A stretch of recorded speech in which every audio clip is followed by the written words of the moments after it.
Good evening, everybody. We're going to get started tonight. And I'd like to call the meeting to order of the Portsmouth Police Commission, our September meeting. And I will begin by asking the chief to lead us in the Pledge of Allegiance, please. To the flag of the United States of America, to the republic for which it stands, one nation, under God, indivisible, with liberty and justice for all. Thank you. And now I'd like to request a motion to suspend the agenda and move to item number 1, vesting of rank and swearing-in ceremony under the chief's report. So moved. Second. All in favor? Aye. Aye. Okay, Chief, take it away.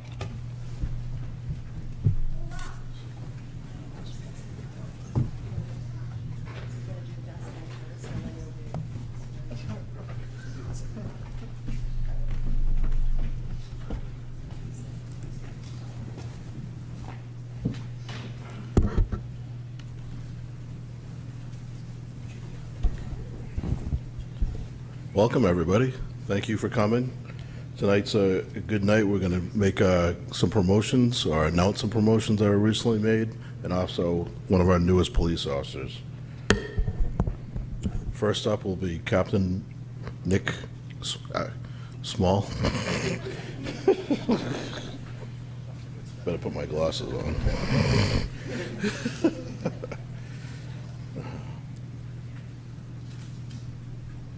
After a competitive selection process held on September 12, 2023, Lieutenant Nick Small was promoted to the rank of captain, assigned to the patrol division. It's my pleasure to invest with him with the supervisory authority of a captain. Bio on Nick is, Nick began his law enforcement career with the Hooksett Police Department in 2001 after serving 4 years as a rifleman in the Marine Corps Infantry. During his career, Nick has worked as a patrol officer, detective, patrol sergeant, and patrol lieutenant. In addition, Nick has been a member of the Seacoast Emergency Response Team for the past 8 years and is currently a team leader. Nick is also a 5-year veteran of the Navy Reserves, has served as an intelligence analyst. When he's not at work, Nick enjoys spending time with his 6 children. I repeat, 6 children. Looks forward to the next chapter of his career as a patrol captain at the Portsmouth Police Department, which, after having 6 kids, I think will be pretty easy. All right.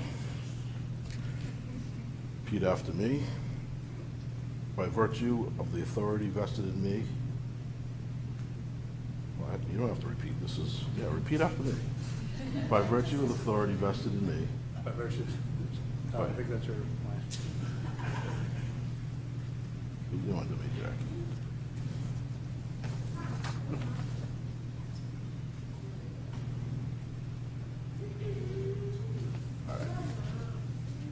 You don't have to repeat after me. This, by virtue of the authority vested in me through the commission by RSA 105-CA and the Portsmouth Charter Amendment E, trusting in your experience, integrity, and fidelity, I do hereby promote you to the position of captain of the Portsmouth Police Department with all the power and authority and subject to all the duties and liabilities of this position. Congratulations. Thank you.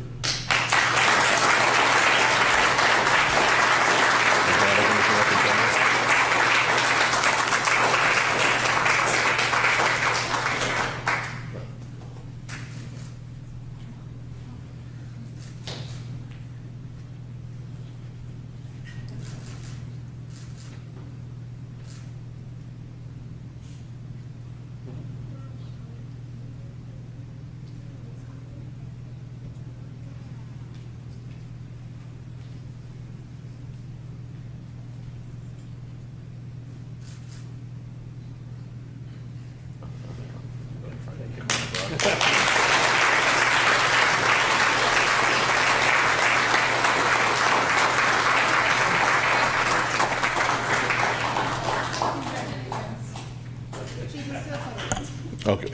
Nick, can do one more photo with your family? Back up. Back up. Yeah.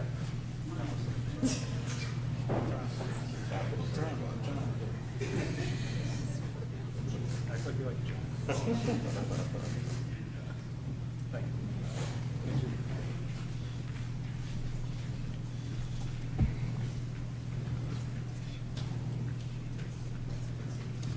Next, Sergeant Pete Sargent.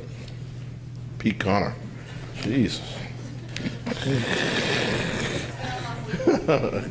I just got back from vacation. I'm a little out of form.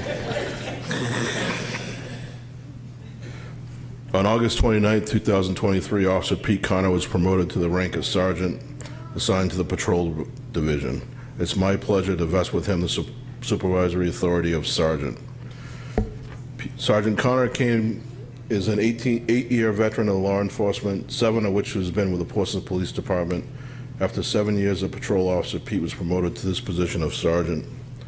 In 2005, Pete graduated from high school in Hampton, New Hampshire, and enlisted in the United States Marine Corps, where he served as a member of the Marine Special Operations. After leaving in 2015, Pete attended the Police Academy in Prince Williams County, Virginia, and served the county of Prince Williams for 1 year. In 2016, he came here and joined us at Portsmouth Police Department, where he's been a dedicated member of the Honor Guard, Seacoast Emergency Response Team, and the Motorcycle Unit. He also serves as a field training officer and a firearms instructor. Pete grew up in the Seacoast area and returned to the area in 2016 with his wife of 10 years and 3 kids. He looks forward to the next chapter of his career and serving the community in a new capacity as a supervisor.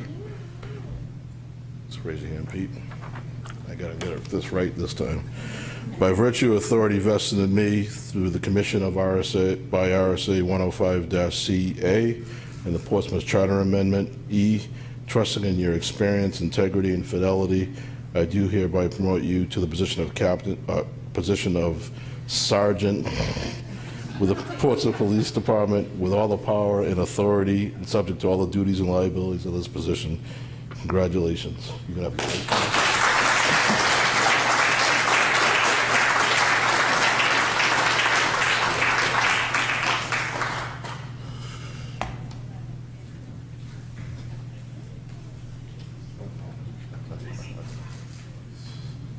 no witnesses.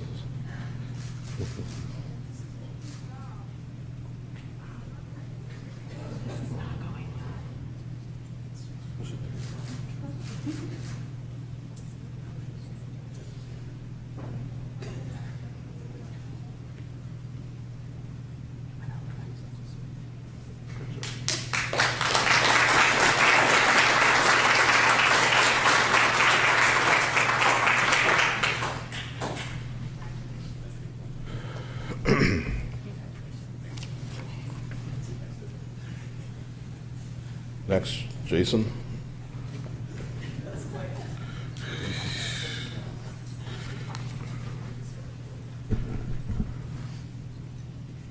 This is Officer Jason Bonzal. He's our newest Portsmouth addition to the Portsmouth Police Department. He began his career here on September 11th. He's originally from Southern California and moved to New Hampshire in September of last year with his fiancee and their 2 children. Jason comes to us with 11 years of experience, having previously worked for the Los Angeles County Sheriff's Department. Now, you'll raise your hand and repeat after me. I state your name. I, Jason Bonsall, The above-named appointee the above-named appointee, do solemnly swear do solemnly swear that I will faithfully and impartially that I will faithfully and impartially discharge and perform all duties discharge and perform all duties incumbent on me incumbent on me as a police officer, as a police officer, constable, constable, and night watchman and night watchman of said city of Portsmouth, at said city of Portsmouth, according to the best of my ability, according to the best of my ability, agreeable to the rules and regulations agreeable to the rules and regulations of the Constitution, of the Constitution, laws of the state of New Hampshire, the laws of the state of New Hampshire, and the rules and regulations and the rules and regulations of the city of Portsmouth. of the city of Portsmouth. So help me God. So help me God. Now I'll just talk. Okay. By virtue of the authority vested in me through the Police Commission and RSA 105-C, trusting in your integrity and fidelity, do hereby constitute and appoint you a police officer, constable, and night watchman of said city of Portsmouth, with all the power and authority and subject to all the duties and liabilities provided by law. Congratulations. Thank you, sir.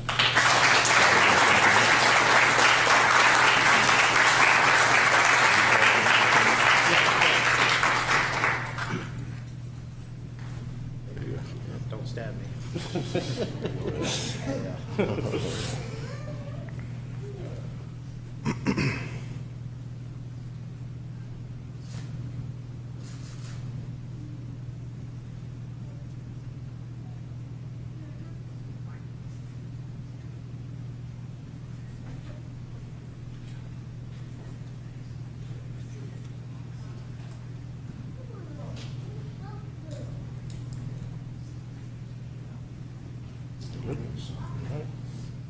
I took a picture.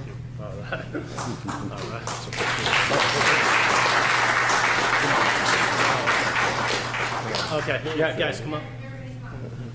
Every single one of you. How you doing? Jason, what's up? Welcome aboard. Yeah, everybody from California.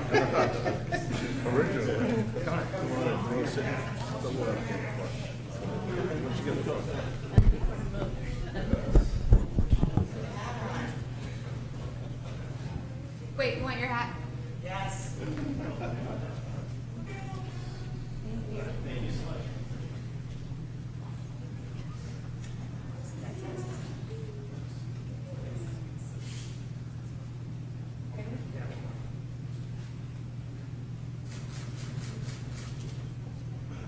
Congratulations.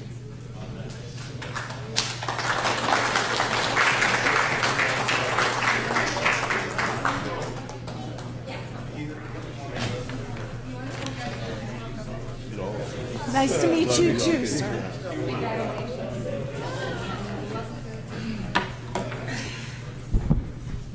That's end for our promotions. You are all welcome to sit here and watch our commission meeting for the night, but you probably rather get to dinner, so don't feel like you have to stay. All right, nice to meet you. All right, nice to meet you. Thanks for coming. Thank you. Oh, we got a whole new gang part of the family now. All right, see ya. Nice to meet you. All right. Nice to meet you. All right, guys.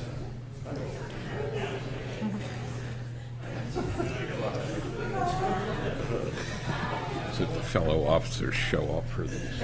It's really.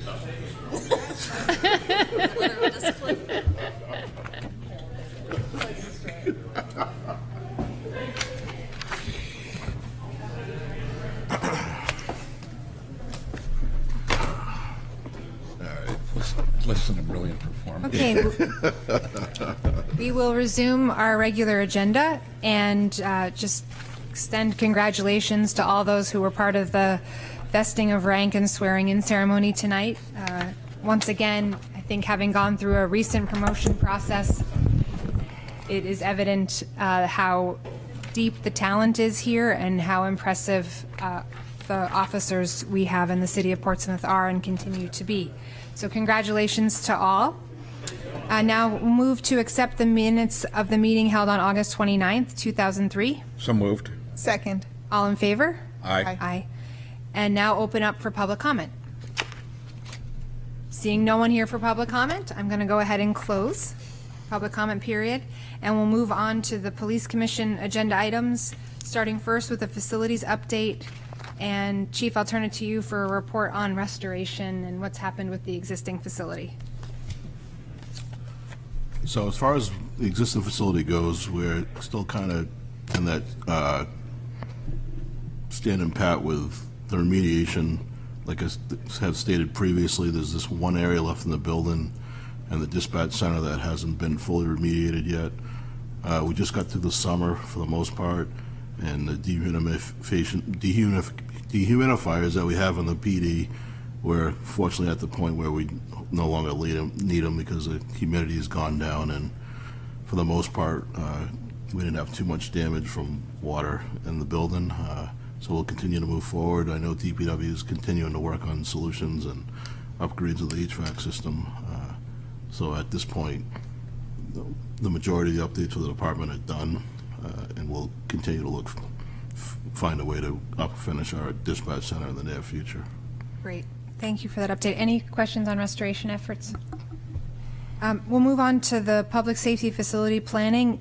For folks at home who weren't able to be part of the community input session last week, Commissioner Coyle is going to give us an update on how that process has been going. I'll say this several times tonight, but our plea is that we encourage everybody at home to weigh in and provide feedback on a survey, which we'll share more about after Commissioner Coyle's report. Thank you, Commissioner. So last Wednesday, we had the second community public input meeting. The first meeting occurred, the public meeting we had was in July. And in that meeting, just to bring people up to speed at home who may not have been following it thus far, we identified 7 sites that had potential. And that was 7 sites that had been whittled down from looking at all the property that the city owns and determining where a facility could actually fit on the square footage and those considerations. So ongoing work has been going on, and the meeting last week was to look at of those 7 sites, do a test fit, see where a building could actually fit, and could you get all the facility needs on that particular site, and then evaluating those with pros and cons. And I'm going to emphasize that I'm doing a high, overarching view of it, but please go to the website. There is all of the details of the pros and cons of each site. And most importantly, the whole purpose of this is to get as much community input as possible. Because when we look at our goal, the goal is to create a facility that meets the needs of the department, but while facilitating community policing. That's certainly, I think, everybody's universal goal. So fill out your survey, weigh in, please. We welcome it. And there's going to be ongoing public meetings to get more input, but the survey is a very helpful tool. So just to recap the 7 sites, there was one initially to just stay in the existing site and do renovations, the lower lot of the City Hall complex, the ball field on Clow Drive at South Street, Granite Street ball field, and that's behind Rite Aid, Preble Way, Hislop Field, Sherburne Road, and the Parrot Ave parking lot. Only 5 of those were site fit, and that's because Preble Way and Parrot Ave were ruled out. One, because Preble Way, because it's sort of an isolated, and ingress and egress is too difficult, and then Parrot Ave because there are so many mechanical systems underneath the parking lot that it would be too cumbersome developmentally to develop. It would be too difficult. So what at that public meeting, we went through all of the pros and cons of each site. Let me emphasize, there's been no determination on a site. Ultimately, that determination is going to rest with the City Council, but if you want to see some of the pros and cons, you want to look at it, go on the website. There's access. You can even watch the whole public meeting again. The continued progress everything's posted on the city website and also on the police website. So that pretty much sums it up. Stay tuned. There'll be more public meetings and plenty of information accessible. So, Commissioner Scher, do you have anything you want to chime in on? Nothing from me. Okay. Again, I thank you, Commissioner Coyle, for both being on the planning committee and being so engaged in the work to identify and assess the different sites. And a thanks to those of you who weren't at that public input session. We had a team of engineers who had been selected to help evaluate the options, and a lot of work has already gone into assessing the viability of the 5 options that you just heard about. But again, all the details online. Feel free to check it out. It's both under DPW on the city website and on the police department website. So you find the information in 2 places, and we welcome all the feedback you can give us. Okay, moving on to community priorities, and Chief and Deputy Chief, we had a conversation about the crime analyst, and I just wanted maybe if you could give an update on the fact that we have this position and the nature of the work that person's going to be doing, because I think it speaks well to some of the community priorities we heard about. I'm going to let the deputy speak on this because he's been working firsthand with her. Sure. Thanks, Commissioner. So, yeah, the actual position is a patrol administrative assistant and crime analyst. So, first off, the patrol administrative assistant, we realized that a lot of collateral duty assignments were being taken on by supervisors, patrol sergeants primarily.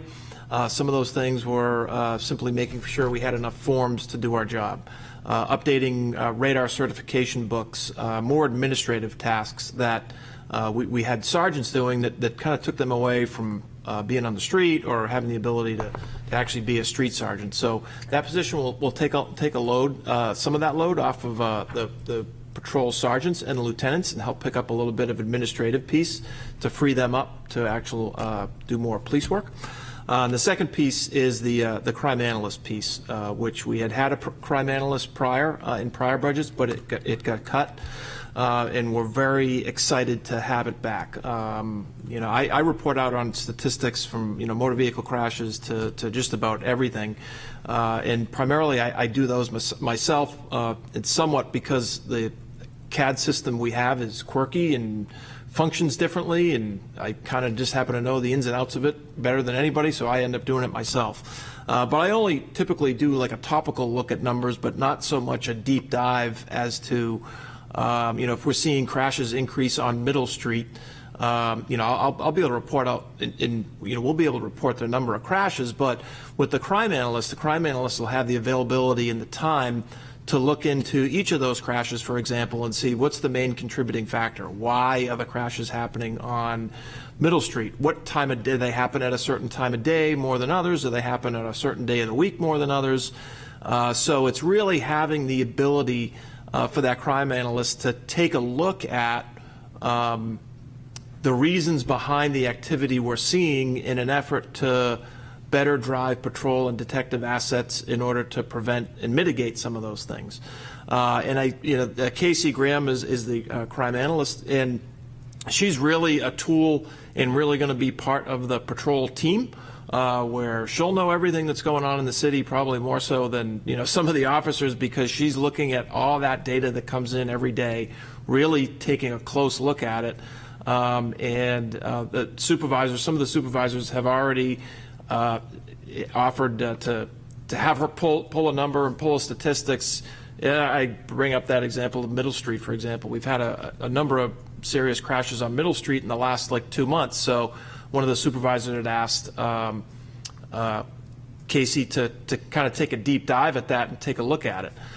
So it's really exciting to have her in that position and having the data more readily available, and it really is able to paint a clear picture of what is happening on a weekly basis, on a monthly basis, on a yearly basis, where we're trending from month to month, week to week, so we can keep a close eye on it. So she's still learning.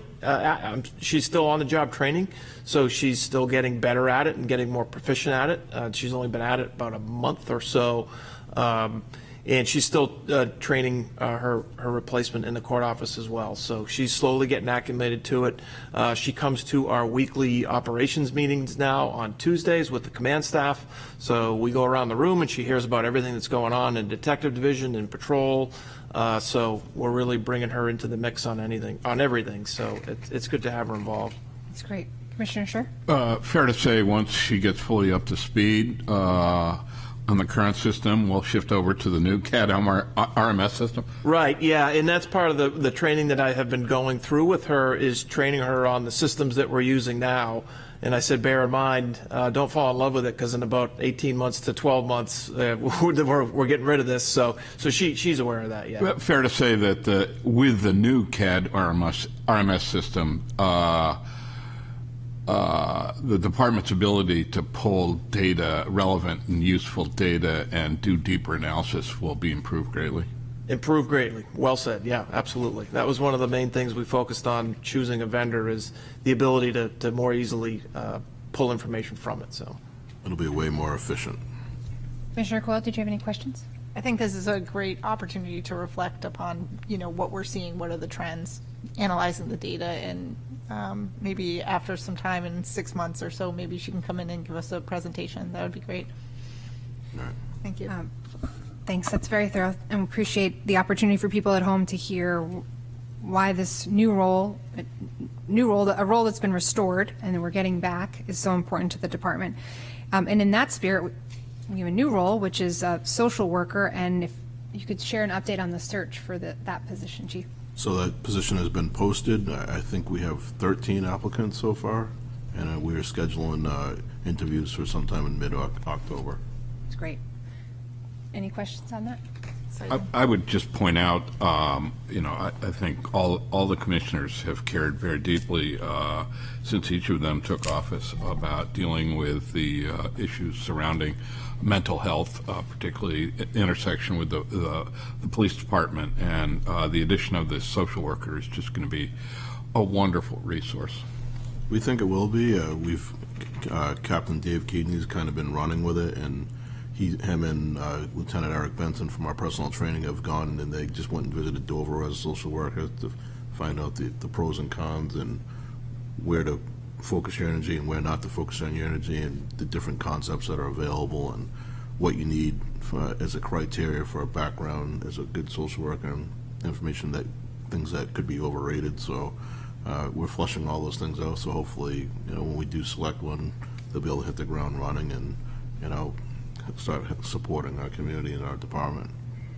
Yeah, one of the things we've seen work really well in a community like Manchester, for example, is when there's a domestic issue and you have to respond and there are kids in the home.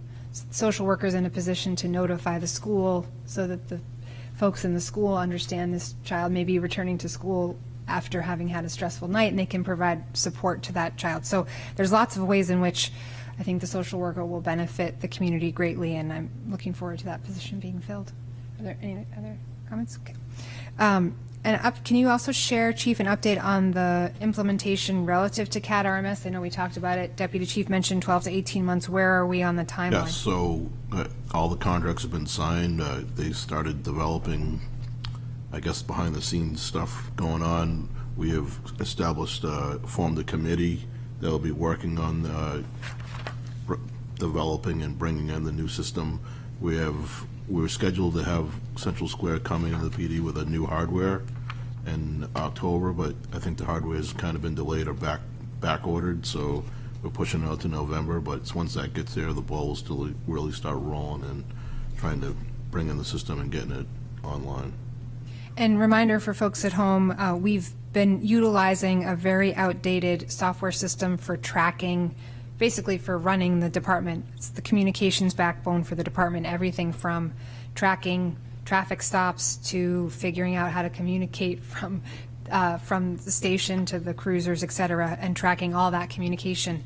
The software's so old that you can't even update it consistently and reliably anymore. So we've spent many months selecting a new system and preparing to implement it. It will give us a lot more capacity in terms of data analytics, to Commissioner Scher's point earlier, to tracking all kinds of encounter data in ways that we just currently can't do. And you heard the Deputy Chief mention having to do some gymnastics relative to pulling data out of our old system. So this will make that whole process much more efficient and hopefully give us a lot more information to report out on. Anything else on that topic?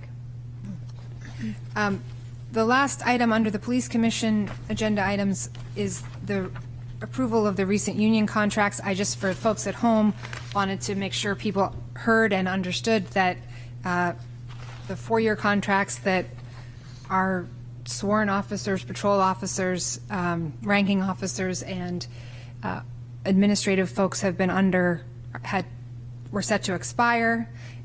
Unfortunately, because of the time frame of those contracts, COVID kind of fell right in the middle, and so there was a dramatic and pretty drastic need to update those contracts and to ensure that both benefits and wages reflected the current challenges that families across the country and across the seacoast certainly are facing.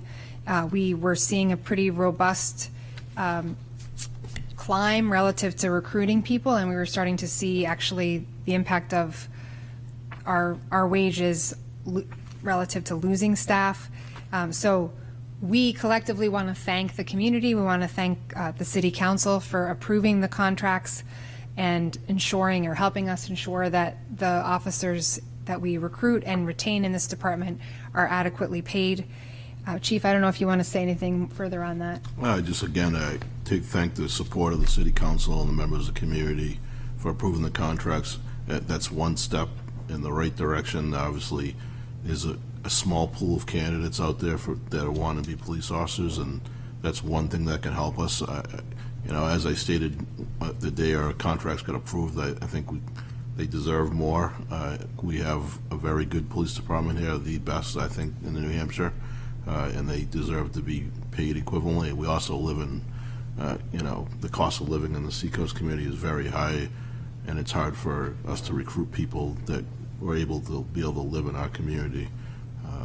But we are blessed that what we got, it was an unprecedented increase, and hopefully we don't have these conditions continue on.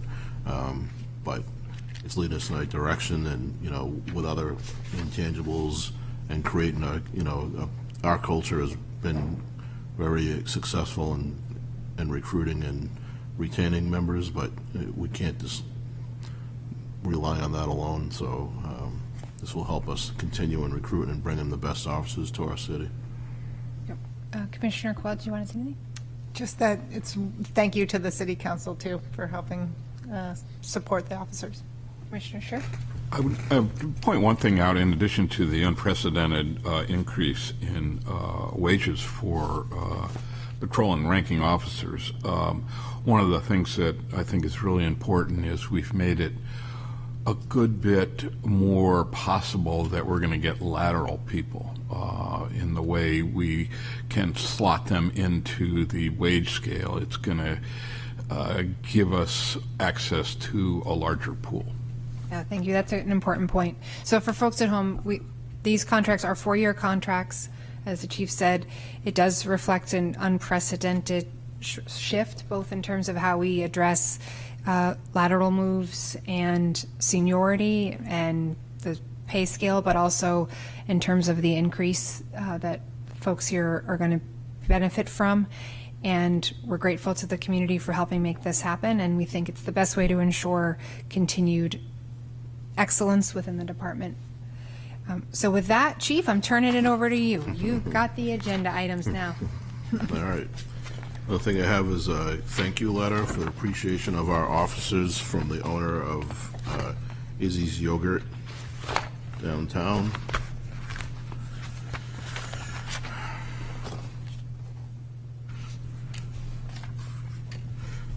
On September 15th, officers after hours were checking buildings and found an unlocked door to the restaurant, to the ice cream shop, and we contacted the owner and let them know it was an oversight on their part, but fortunately no one had gone into the building. We were able to secure it, and this was just a thank you of appreciation for the work that our officers are doing in the city. And I think the next is Traffic. traffic, which is the deputy. Sure. For the month of August, we had conducted 671 motor vehicle stops. Of those, 29 resulted in summonses, and we had 50 reportable motor vehicle crashes for the month.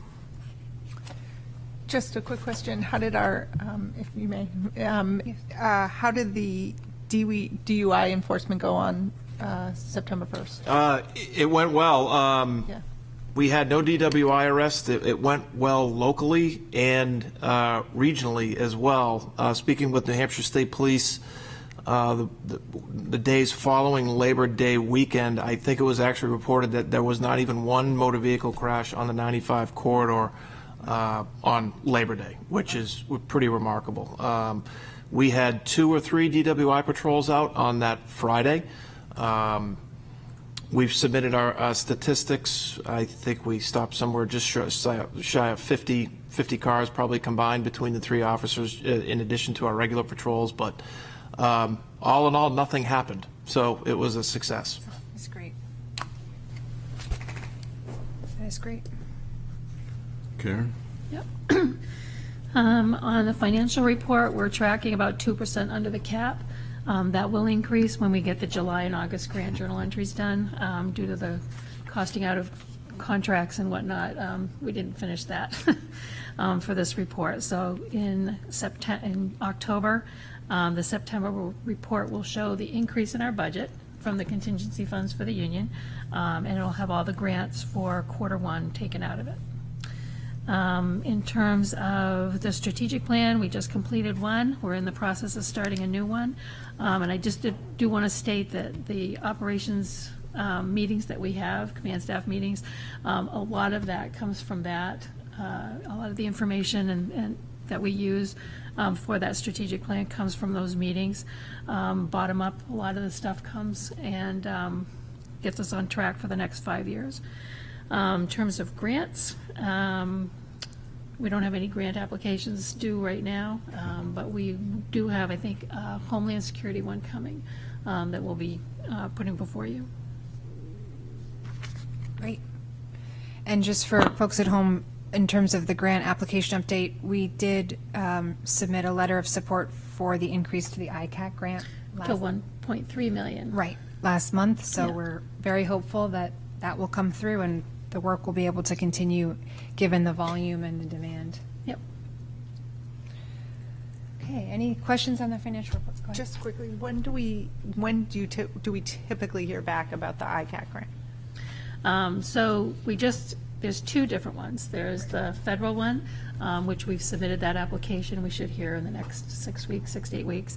And then we have the ICAC Forensic Shield, which is through the state. The state budgets money in their state budget, for that ICAC program. And then we also get ARPA funds. We still have ARPA funds left over to utilize. So we just submitted the last paperwork today for the 1.3 million. So I'm thinking probably within the next 4 to 6 weeks we'll have that. And for folks at home, ICAC stands for Internet Crimes Against Children, and Portsmouth is home to the statewide task force working to root out internet crimes against children. We benefit from having the task force here for a number of reasons, and we're grateful that that work can continue in the department. Any other topics that we haven't covered? Miscellaneous updates? Anything to report? Okay, for folks at home, our next regularly scheduled meeting is tentatively scheduled for October 17th, but check obviously the calendar at home for any important updates. And can I get a motion to adjourn? So moved. Second. All in favor? Aye. Aye. Thanks. Good night, everybody.